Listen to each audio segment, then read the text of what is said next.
Republicans knew Lindsey Graham very well. Let's bring in the former White House press secretary and Fox News contributor, Ari Fleischer, who's joining us as we watch most of the cabinet members here as they enter the cathedral right now, Ari. Yeah, Martha, when you just said this funeral came too soon, that really touched me. That is exactly right. And then you said he was 71. I thought he was 50. Lindsey just had this vitality. He had this energy, along with his humor and his wit. And what I loved about Lindsey Graham is there was never a problem he met that he did not think he could solve. And he would throw himself into it. The hardest problems, whether it was Ukraine, whether it was peace in the Middle East, Social Security, immigration reform, there was nothing he didn't think he could solve. And he sure worked at it. Ari, if you go into your bank of knowledge at the moment and think about the current composition of the U.S. Senate, they talk about Lindsey Graham. They talk about a guy who would cross the aisle, who'd figure out a way to get a vote done, et cetera, work with Joe Lieberman, John McCain, all over the years. Many have suggested over the past several days that there's no one like him and no one to replace him in office. I don't know if that's the case, but if you would have to, if you were pressed on this question, who do you think that individual would be? You know, I do think that is the case. It is because of the energy and the vitality with which he just dove in. He loved moving the pieces on the chessboard.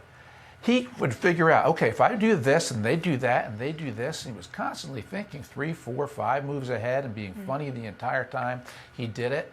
That was what he brought to public service. You know, a lot of people go into office to give speeches. Lindsey gave speeches, but what he did was break his back behind the scenes to get things accomplished, and particularly on foreign policy, particularly in problem peace in the Middle East. I mean, there was not a head of state that he didn't know and that did not know him. Frankly, that's unusual for a lot of senators, usual for a lot of congressmen. He just, by sheer force of will, energy, determination, and smarts, always had an idea about what the next move should be to accomplish a result. And then he loved working President Trump on it. President Trump was the big chess piece on the board. And Lindsey knew if I have to play golf with him, I'll play golf. If I have to go have a meeting, I'll have a meeting. A phone call, I'll have a phone call. Whatever it took to move those pieces. And by and large, when you look at his career, he was real successful in moving those pieces. Not everything that he touched was successful, and that was because so many of those issues were so big in our society. But I would so much rather have Lindsey working a problem than anybody else because he was so good at it. Well, we remember him for his service. We remember him for his friendship and his mentorship to so many as we continue to watch the members of the cabinet there file in. Benjamin Netanyahu, an interesting moment where he was face-to-face with President of Ukraine, Zelensky, a few minutes ago. But they are all in there to honor and remember the great senator from South Carolina. Ted Cruz earlier was talking about how he's remembering Lindsey Graham today. And he was talking about how much he loved the men and women of the military. Ted Cruz says his every waking moment was spent fighting for the men and women of the military and fighting to make this country safer. Because he did also, Ari, bring his military service with him in his service to this country. He did, and he just looked at that as honor, and I think he led a life of honor in that sense. But you know, the other thing that he did, Lindsey did, he didn't speak like a politician. When you talked to Lindsey Graham, you were just getting sharp wit and plain speak.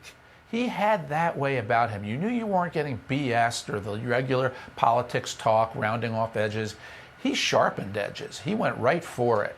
I remember in 2018, after Jamal Khashoggi, the Saudi Arabian, was killed, Lindsey went crazy. Lindsey blamed Saudi Arabia, said there'd be hell to pay.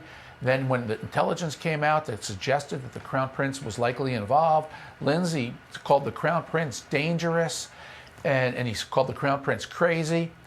And then Lindsey became one of Saudi Arabia's best friends, best allies, most influential. And somebody said to Lindsey, what changed? Why did you go from one to the other so fast? And he said, oh, well, the Saudis bought a whole bunch of Boeing airplanes. Boeing, the giant manufacturer in South Carolina. Who talks like that? Lindsey talks like that because he was just so irreverent, so witty, and it did lead to an unbelievable influence that he had on Saudi Arabia that I don't think there was another U.S. senator who was as influential with Saudi Arabia as Lindsey Graham.